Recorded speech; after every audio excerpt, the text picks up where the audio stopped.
77 আর এই গিয়ে 78। মোটে 78। এর চেয়ে বেশি তো নবাবের দেহরক্ষীর কাছে থাকে। দূর দূর দূর দূর। অনেকদিন মহারাজকে হাত করে মোহর নেওয়া হয়নি, কিছু একটা করতেই হবে।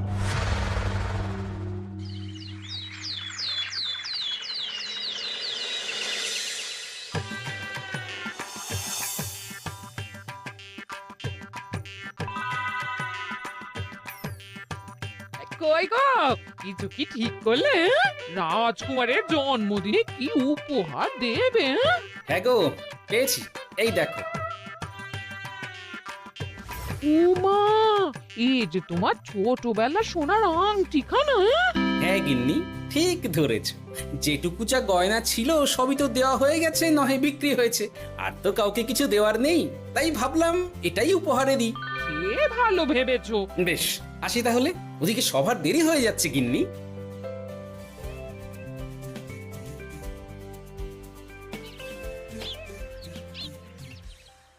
আচ্ছা শোনো, একটা কথা বলতে ভুলে গেছিলাম, আজ একটু তাড়াতাড়ি বাড়ি এসো। শাড়িওয়ালাকে আসতে বলেছি দুপুরে। আবার শাড়িওয়ালা কেন? আরে তুমি ভুলে গেলে, সামনে আমার বোনদির বিয়ে, তার জন্য নতুন শাড়ি লাগবে না গো। একমাত্র বড় মাসির মেয়ে বলে কথা।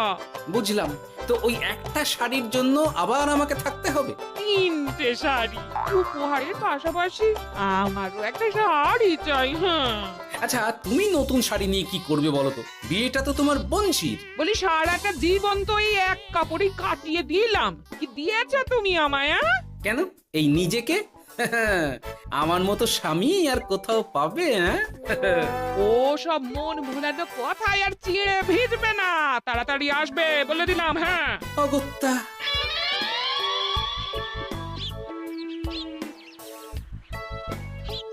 দূর, গিন্নিরও যত কথা সব বেরোনোর সময়। আবার তাড়াতাড়ি ফিরেও আসতে হবে শাড়ির জন্য। দেখি মহারাজকে বলি অগ্রিম বেতনের জন্য, না হলে তো শাড়ি কেনা যাবে না। তাও একটা হলে হতো, কিন্তু এনাকেও দিতে হবে। আসলে সত্যিই তো, গিন্নি আমার কত যত্ন আত্তি করে, কিন্তু তাকে আজ পর্যন্ত তেমন কিছু উপহার দিতে পারিনি। না, গিয়ে বলি।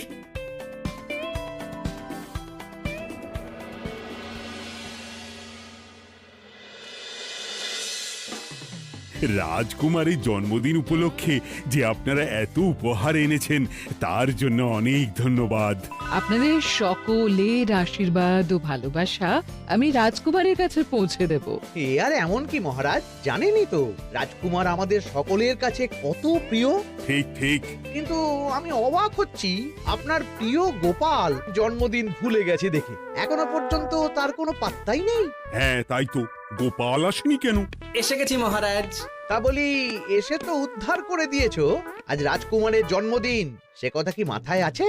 ক্ষমা করবেন মহারাজ, আসলে ওই রাজকুমারের উপহার আর গিন্নির আবদার এসবের জন্যই আমার দেরি হয়ে গেল আর কি।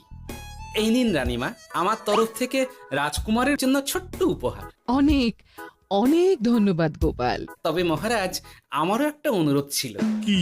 আমাকে যদি অগ্রিম বেতন হিসাবে কিছু মোহর দেন, তাই নিয়ে আমাকে একটু তাড়াতাড়ি বাড়ি ফিরতে হবে। উনি বলবেন আর ওনাকে দিতে হবে, মামা বাড়ির আবদার। যেটা জানেন না তার মাঝে এত কথা বলেন কেন? হ্যাঁ, আসলে মহারাজ, আমার গিন্নির বোনের মেয়ের বিয়ে সামনে, তাই গিন্নি আবদার করেছে ওই নতুন শাড়ি কেনার জন্য। জানেনই তো বিয়ে বাড়ির কত খরচা, তাই। এ তো খুব ভালো কথা, কিন্তু অগ্রিম বেতন কেন? এমন একটা ভালো খবর দিলে আমার তরফ থেকে তোমার জন্য কিছু মোহর উপহার। এই নাও। ধন্য মা আপনি, আপনার মতো মা থাকতে সত্যি ছেলের কোনো চিন্তা থাকে না রানীমা। ইস, বেটা আবার সুযোগ বুঝে মোহর পেল, কেন যে আমার এমন হয় না। এবার তাহলে আসি মহারাজ, গিন্নি ওদিকে অপেক্ষা করছে। হ্যাঁ হ্যাঁ, যাও যাও, আজ তাহলে সভা এখানেই শেষ করলাম। মহারাজ, আপনার সাথে আমার একান্তে কিছু কথা আছে, আমি অন্দরমহলে গেলাম। রানীমার আবার হঠাৎ কি হলো, ব্যাপারটা দেখতে হচ্ছে।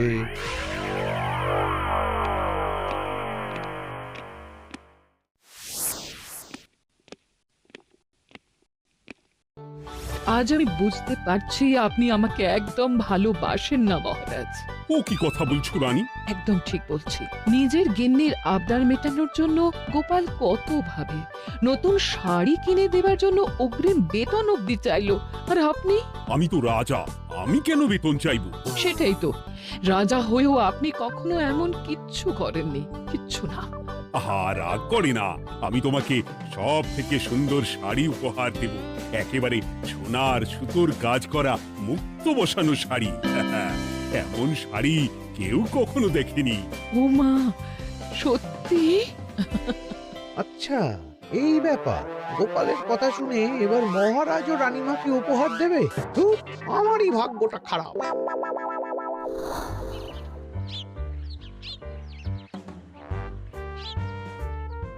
হাজার চেষ্টা করেও গোপালকে আটকানো যায় না। দূর দূর দূর, আমি যা চেয়েছিলাম তা ওই গোপাল পেয়ে গেল। ও কি গো, তুমি কার সাথে কথা বলছো? দুর্ভাগ্যর সাথে।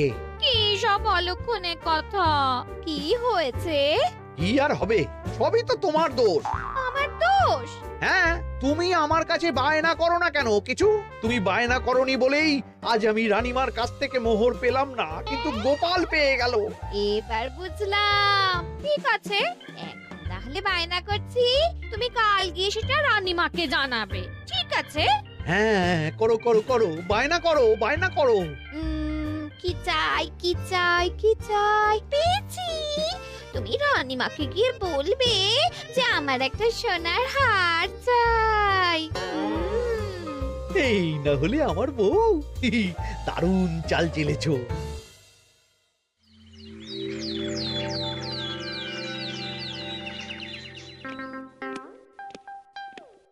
কি গো মন্ত্রী, আজ যে তুমি দেরি করলে বড়। আগে মহারাজ, আমাকে সময় নিয়ে শোনাতে শোনাতে মন্ত্রীমশাইয়ের মনে হয় নিজেরই সময় জ্ঞান খারাপ হয়ে গেছে। তুমি থামো তো মহারাজ, আমারও খুব বড় একটা বিপদ হয়ে গেছে। একমাত্র রানীমাই আমাকে বাঁচাতে পারবেন। আমাকে একটু ওনার সাথে দেখা করার অনুমতি দিন মহারাজ। কিন্তু তোমাদের রানীমা তো এখানে নেই। আসলে জানোই তো যে কুমার অনেক দূরে থাকে, তাই গতকাল রাতেই রওনা দিয়েছে। সে কি, রানীমা নেই? এবার কি হবে আমার? কেন কেন কেন, কি হয়েছে? আসলে মহারাজ, আমার বউ আমার কাছে সোনার হার গড়িয়ে দেওয়ার বায়না করেছে, তাই আমার। বুঝেছি বুঝেছি, চুপ করো তুমি। এখন তোমাকে মোহর দিতে পারবো না। কেন মহারাজ? পরের মাসে দিতে পারবো। আসলে তোমাদের রানীমাকে সোনার সুতো দিয়ে কাজ করা এক শাড়ি উপহার করেছি সদ্য, যার জন্য অনেক খরচ হয়ে গেছে। তাহলে আমার সোনার হার পরের মাসে গড়িয়ে দিও। এটা তো ঠিক না। গোপাল আপনার প্রিয় বলে যখন যা চায় তখনই সাথে সাথেই পেয়ে যায়, আর আমার বেলায় এমন। এমন কোনো ব্যাপার নয় মন্ত্রী। মহারাজ, আপনি বরং আমাকে দেওয়া মোহরগুলো আমার অগ্রিম বেতন হিসেবে ধরুন, না হলে মন্ত্রীমশাই এমন অভিযোগ বারবার করবেন। আহা গোপাল, তোমাকে তো স্বয়ং রানীমা উপহার দিয়েছেন, এসব কিছু করতে হবে না। যেমন আছে তেমনই থাক। ঠিক আছে, আমিও দেখে নেব পরে। কি দেখে নেবে মন্ত্রী? না না, ও কিছু না মহারাজ, পরেই দেখে হার গড়ানোর কথা বলছি। না, মন্ত্রীর হাবভাব মোটেই ঠিক ভালো লাগছে না। বেটা মনে মনে নিশ্চয়ই কোনো ফন্দি আটছে আমার বিরুদ্ধে। কিছু একটা করতেই হবে। গোপালের ওই মোহর উপহার পাওয়াটা আমি কিছুতেই মেনে নিতে পারছি না। একটু মাথা খাটাই, একটু মাথা খাটাই। উপায় পেয়েছি। আমাকে এখনই নবাবের কাছে গিয়ে মহারাজের নামে বলতে হবে।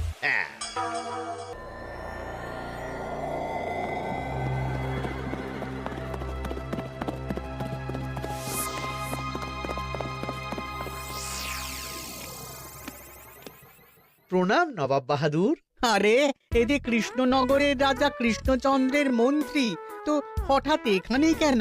আমি নবাব বাহাদুরকে আন্তরিক ধন্যবাদ জানাতে এসেছি। কিসের জন্য?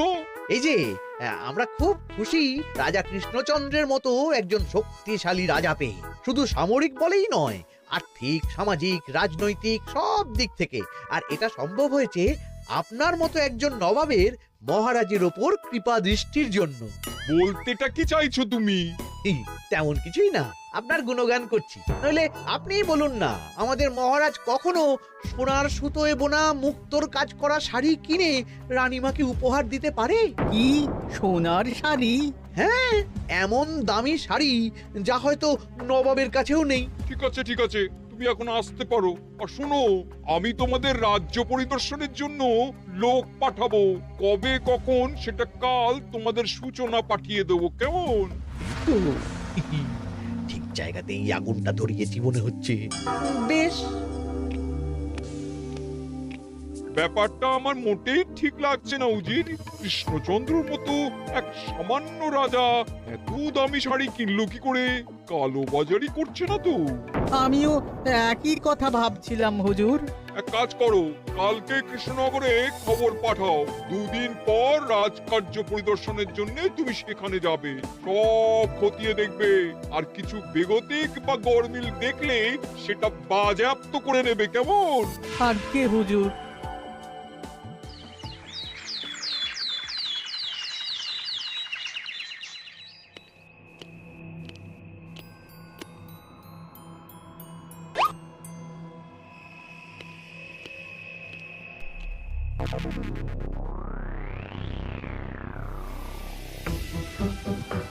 কি হয়েছে মহারাজ? কার চিঠি?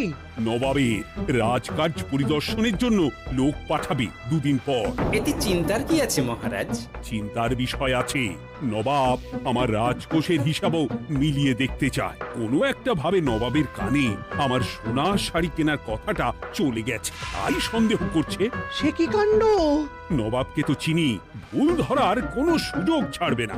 আর চিঠিতে পরিষ্কার লিখে দিয়েছে, হিসেবের একটু এদিক ওদিক হলেই সে সব বাজেয়াপ্ত করে নেবে। হায় কপাল, এ সব হয়েছে গোপালের জন্য। অমনি শুরু করে দিলেন। আচ্ছা, আমি আবার কি করেছি বলুন তো? তুমিই তো করেছো। সেদিন যদি তুমি তোমার গিন্নির শাড়ি কেনার কথাটা রানীমার কানে না তুলতে, তাহলে রানীমাও মহারাজের কাছে শাড়ির জন্য বায়না করতেন না, মহারাজও সোনার শাড়ি কিনতেন না, আর নবাবও জানতে পারতেন না। একদম ঠিক কথা বলেছ মন্ত্রী, সব দোষ তোমার গোপাল। মহারাজ, আপনি এমন বলছেন? হ্যাঁ বলছি, কারণ এটাই হয়েছে।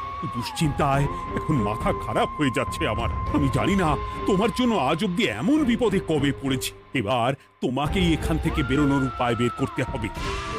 আর যদি তা না করতে পারো, তাহলে আজ পর্যন্ত তোমাকে যত মোহর উপহার দেওয়া হয়েছে সেই সব উপহারের মোহর ফেরত দিতে হবে। সব মোহর যে প্রায় খরচ হয়ে গেছে মহারাজ, আবার আমি কোথা থেকে পাবো? সেটা তুমি জানো। এইবার গোপাল ভালো মতো জব্দ হয়েছে। এই যে লঘু পাপে গুরুদণ্ড। গোপাল পড়ল ফাঁদে। এমন দেখে মন্ত্রী হাসে আর আমার মনটা কাঁদে।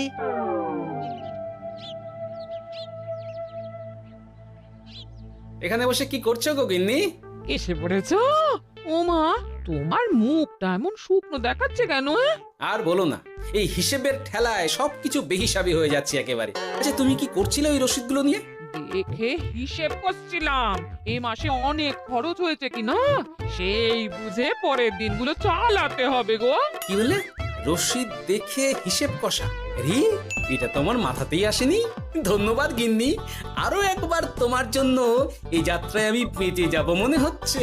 বেঁচে যাবে কেন? কি হয়েছে? আচ্ছা, আমাকে আবার একটু রাজপ্রাসাদে যেতে হবে। আমি এলাম গিন্নি। কি যে বলে লোকটা, কিছুই বুঝতে পারি না।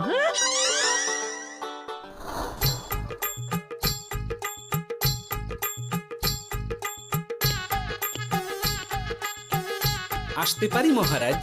এ কি গোপাল, তুমি? আর কোনো চিন্তা নেই মহারাজ, নবাবকে হিসেব বোঝানোর উপায় পেয়ে গেছি। কি বলছো? কি উপায়? এই দুদিনে আপনি শুধু সকল প্রজাদের কাছ থেকে পুরনো রসিদ সংগ্রহ করুন, তাহলেই কেল্লা ফতে। তাই নাকি? আর নয়তো কি? তবে এ ব্যাপারে মন্ত্রী মশাইকে কিন্তু কিচ্ছু জানতে দেওয়া যাবে না। শুধু আমি যা বলছি তাই করুন মহারাজ। সে তো বুঝলাম, কিন্তু প্রজাদের থেকে পুরনো রসিদ সংগ্রহের কথা ঘোষণা করলেই মন্ত্রী এমনি জানতে পেরে যাবে। চিন্তা করবেন না মহারাজ, আমার কাছে এটারও উপায় আছে। আপনি শুধু খেয়াল রাখবেন যাতে এই কথা 5 কান না হয়। বাকিটা ভরসা রাখুন, কৃষ্ণনগরের একটা ঘাসও নবাব বাজেয়াপ্ত করতে পারবে না।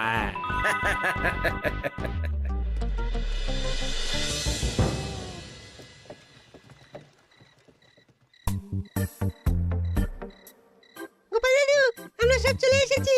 ভালো সময় এসেছিস, তোদের দাদুর ভবিষ্যৎ এখন তোদেরই হাতে। আপন করে বলছো কেন দাদু? আমরা থাকতে তো তোমার কিচ্ছু হবে না, শুধু বলো না কি করতে হবে। জানি তো, তোদের যেটা করতে হবে সেটা হলো সবার বাড়ি বাড়ি গিয়ে পুরনো রসিদ সংগ্রহ করতে হবে। এই ব্যাপার, এটা আর এমন কি?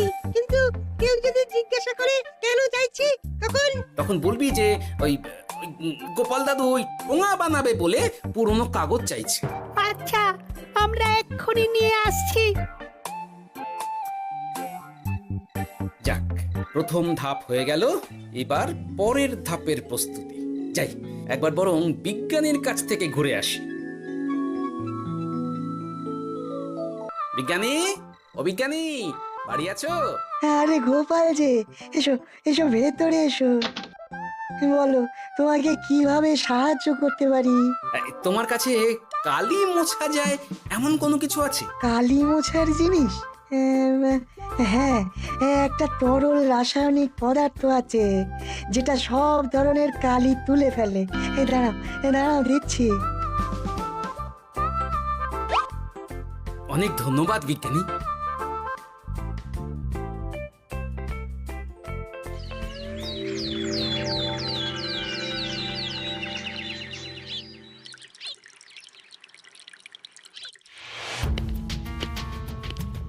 আসুন আসুন, আপনার জন্যই তো অপেক্ষা করছিলাম। তাই নাকি? এতটা পথ উনি এসেছেন, আগে ওনার জন্য শরবত ও মিষ্টির ব্যবস্থা করি। এই যে মহারাজ, আমি জল মিষ্টির ব্যবস্থা করে এনেছি, এটাও সাথে নিন। এটা কি? কেন, হিসেব ভোলা ময়রা পাঠিয়েছে এই মিষ্টি ও শরবতের দাম। এর মধ্যে এই কাজের সাথে যুক্ত ভোলা ময়রা আর তার পরিচারকের পারিশ্রমিকও যুক্ত আছে। হ্যাঁ, আসলে আমাদের মহারাজ তো প্রতিদিনের খরচ খুব হিসেব করে চলেন, তাই। ও, আমি একটু বসবো? নিশ্চয়ই, ওই তো ওদিকে বসার জায়গা। আপনি কি হাওয়া খাবেন উজির সাহেব? তাহলে রশিদে ওটাও যুক্ত করব। মশকরা হচ্ছে? আহা, রেগে যাচ্ছেন কেন? আপনার সাথে মশকরা করার মতো স্পর্ধা আমার নেই উজির সাহেব। আসলে মাসের শেষ তো, তাই একটু বেশি হিসেবে চলতে হচ্ছে আর কি। আমাকে হিসেব দেখাচ্ছ? আর রাজা কৃষ্ণচন্দ্র যে সোনার সুতোয় বোনা শাড়ি কিনতে পারলো, সেটার হিসেব কোথায়? একটা সামান্য রাজা এত অর্থ পায় কোথা থেকে? এ আবার কেমন কথা? মহারাজ যা কিনেছেন সেটা তো তার জমানো অর্থ দিয়েই কেনা। আমি বিপথে কোনো কাজ করি না। সেটা তো রাজকোষের হিসেব দেখলেই বোঝা যাবে। শুনে রাখো গোপাল, একটুও যদি হিসেব এদিক ওদিক দেখি না, তাহলে সব বাজেয়াপ্ত করে দেব। কোনো চালাকি নয়, কোনো চালাকি নয়। বেশ, তবে করুন হিসেব। আমাদের কাছে কিন্তু সব কিছুর রসিদ আছে। কই গো, আনো সব, আনো আনো।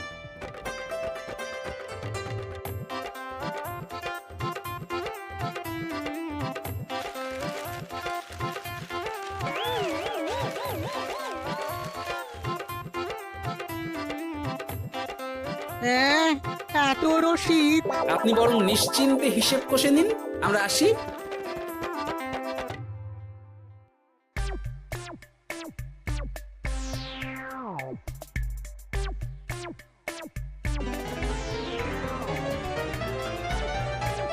বাবারে, এত হিসেব কষে কষে তো মাথা ঝিমঝিম করছে, খিদেতেও পেট চুই চুই করছে। আপনার হিসেব কত দূর উজির সাহেব? আমাকে এখান থেকে নিয়ে চলো গোপাল, আমি আর পারছি না। ও কি, অঙ্ক কষে কষে তো আপনার সব শক্তি শেষ হয়ে গেছে দেখছি। আচ্ছা চলুন চলুন চলুন, কিছু মুখে দিয়ে দিন, তাহলেই শক্তি আসবে। তাই চলো।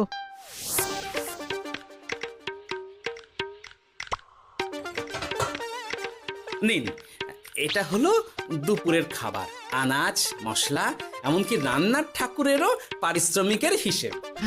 এবার আমি পাগল হয়ে যাব। আমি আর কোনো হিসেব দেখতে চাই না। সব সময় কি আর হিসেব নিয়ে চলা যায় নাকি? কি আর করা যাবে বলুন? হিসেবে না চললে আপনি তো মহারাজের উপার্জনের উপর সন্দেহ করবেন, আর বেশি খরচ হলেই সম্পত্তি বাজেয়াপ্ত করবেন। তাই বলে সব কিছুতেই হিসেব? কোনো একদিকে বেশি খরচ হলে বাকি দিকগুলো এভাবেই কম করে চলতে হয়। কি ঠিক বলিনি? আমি আমার ভুল বুঝতে পেরেছি গোপাল, এবার আমাকে রেহাই দাও। আসলে তোমাদের মন্ত্রী নবাবের কাছে গিয়ে তোমাদের রাজা নামে উস্কেছে। কি মন্ত্রী? এই রে, খেয়েছে, এবার পালাতে হবে দেখছি। ঠিক জানতাম মোহরের জন্যই এত কিছু। তাই তো নবাব এমন করেছেন। বেশ, এবার আমি ফিরে গিয়ে নবাবকে সব জানিয়ে দিচ্ছি। সত্যি গোপাল, তোমার তুলনা হয় না। আর মন্ত্রী, আগে মহারাজ, তুমি যা করেছো তার কোনো ক্ষমা নেই। তোমার জন্যই আমার এত হয়রানি হয়েছে। ভুল হয়ে গেছে, আমাকে ক্ষমা করে দিন মহারাজ। গোপালের ওপর হিংসে করে এমন করেছি, আর হবে না। একটা সুযোগ দিন মহারাজ। হ্যাঁ মহারাজ, সুযোগ দিয়েই দিন। বেশ, তবে তোমার শাস্তি হলো রানীমাকে আমি যে সোনা শাড়ি কিনে দিয়েছি সেটার পুরো দাম তোমাকে আমায় দিতে হবে। হ্যাঁ?